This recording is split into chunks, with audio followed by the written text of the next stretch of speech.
नमस्ते दोस्तों, स्वागत है आपका आज के इस नए वीडियो में। आज मार्केट में जो माहौल है वो साफ साफ बता रहा है कि डर और दबाव दोनों एक साथ काम कर रहे। स्क्रीन पर हर तरफ लाल निशान दिख रहे हैं और निफ्टी लगभग 228 यानी लगभग 300 पॉइंट के आसपास नीचे क्लोज हुआ है, जो एक बहुत इंपॉर्टेंट लेवल था 25,500 का, जो माना जा रहा था कि 25,500 एक अच्छा सपोर्ट जोन हो सकता था। मार्केट आज उसके नीचे फिसल चुका है।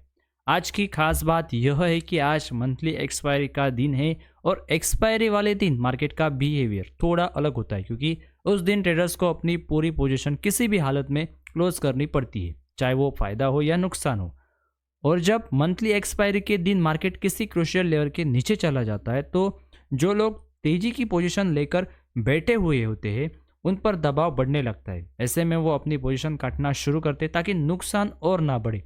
इसी प्रोसेस को हम लॉन्ग अनवाइंडिंग कहते हैं। इसका असर यह होता है कि गिरावट अपने आप और तेज हो जाती है, क्योंकि सेलिंग दबाव एक साथ बढ़ जाता है। आज मार्केट में जो तेज गिरावट दिख रही है उसके पीछे यह फैक्टर भी काफ़ी हद तक जिम्मेदार है। अब दोस्तों, इस पूरे मूवमेंट में सबसे ज़्यादा चिंता की बात अगर किसी सेक्टर की है वो तो है आईटी सेक्टर। आज आईटी इंडेक्स करीब 5% टूट चुका है और 30,000 के लेवल के नीचे आ गया है। अगर हम थोड़ा पीछे जाकर देखें तो फरवरी के आसपास यही इंडेक्स लगभग 40,600 के लेवल पर था, यानी कुछ ही महीनों में इसमें लगभग 20% की बड़ी गिरावट आ चुकी है। टेक्निकल नज़रिए से देखें तो मंथली चार्ट पर जो कैंडल बनी हुई है वो इतनी बड़ी नेगेटिव है कि उसने पिछले 15 से 20 महीनों की पूरी तेजी को एक झटके में ख़त्म कर दिया है। अब दोस्तों, अगर हम चार्ट को और पीछे ले जाकर देखें तो साफ दिखाई देता है कि आईटी इंडेक्स अब उन लेवल्स की तरफ बढ़ रहा है जहां उसने 2022 में सपोर्ट लिया था। वो एरिया लगभग 26,200 के आसपास आता है। इसका मतलब यह है कि टेक्निकली अभी भी नीचे के लेवल खुल सकते हैं अगर कमजोरी ऐसे ही बनी रहती है। इसलिए सिर्फ यह सोचकर कि बहुत गिर गया, आग बंद करके एंट्री लेना रिस्की हो सकता है। अब दोस्तों, अगर हम इंडिविजुअल आईटी स्टॉक की बात करें तो तस्वीर और भी ज़्यादा चौंकाने वाली नजर आती है।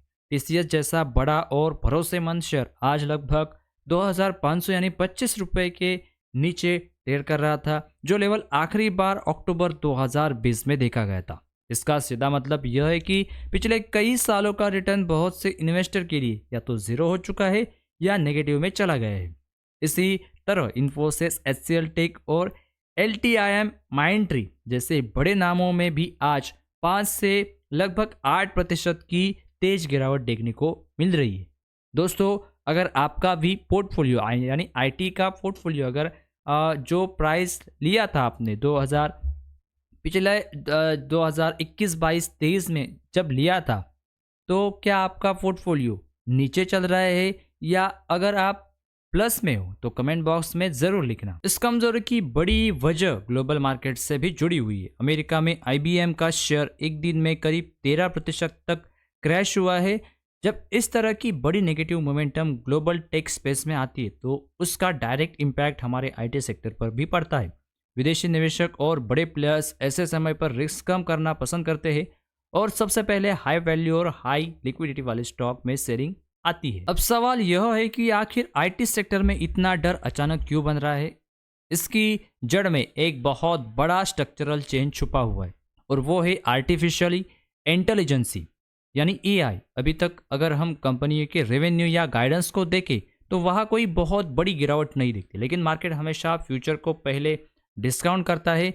फिलहाल एक फियर बना हुआ है कि आने वाले समय में AI इन आईटी कंपनियों के बिजनेस मॉडल को किस तरह से इम्पैक्ट करेगा। इसे एक सिंपल उदाहरण से समझिए। मान लीजिए आपको कोई बहुत महंगा फोन बहुत सस्ते में मिल रहा है, लेकिन आप उसे खरीदने से हिचक रहे क्योंकि आपको लग रहा है कि शायद उसके फीचर अब आने वाले समय में काम के नहीं रहेंगे। वैसा ही कंफ्यूजन इस वक्त आईटी स्टॉक को लेकर बना हुआ है। वैल्यू सस्ती लग रही है लेकिन फ्यूचर को लेकर क्लियरिटी नहीं है और मार्केट को अनिश्चित यानी अनसर्टेनिटी बिल्कुल पसंद नहीं आता। अब यहाँ सबसे अहम सवाल आता है कि क्या सही समय है इस वक्त आईटी स्टॉक में पैसा लगाने का। इसका जवाब सीधा और साफ है। अगर आपका नजरिया बहुत लॉन्ग टर्म का है यानी कम से कम 2 साल या उससे ज्यादा का, तब आप धीरे धीरे और सोच समझकर एंट्री के बारे में विचार कर सकते हैं।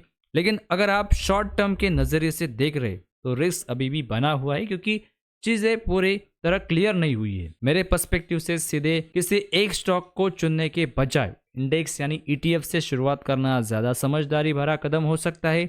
वहाँ अगर हर 3% या 5% की गिरावट पर थोड़ा थोड़ा अमाउंट लगाकर एवरेजिंग कर सकते हैं। लेकिन ये कोई बाय या सेल रिकमेंडेशन नहीं। निवेश करने से पहले अपने फाइनेंशियल एडवाइजर से जरूर सलाह लें। ओवरऑल देखा जाए तो इस वक्त मार्केट में पैनिक साफ नजर आता है। ऐसे माहौल में जबरदस्ती बॉटम पकड़ने की कोशिश करना अक्सर नुकसानदायक साबित होता है। ज्यादा समझदारी इसी में है कि थोड़ा धैर्य रखा जाए और यह देखा जाए कि मार्केट आखिरकार कहाँ जाकर स्थिर होता है।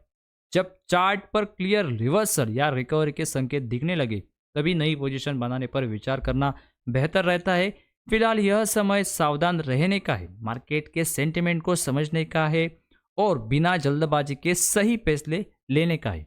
उम्मीद है आपको यह वीडियो कुछ इन्फॉर्मेटिव वैल्यूएबल लगे तो चैनल को सब्सक्राइब, वीडियो को लाइक और अपने दोस्तों के साथ शेयर करें ताकि यह जानकारी ज़्यादा से ज़्यादा लोगों तक पहुंच सके। मिलते हैं किसी नेक्स्ट वीडियो के साथ, तब तक के लिए धन्यवाद।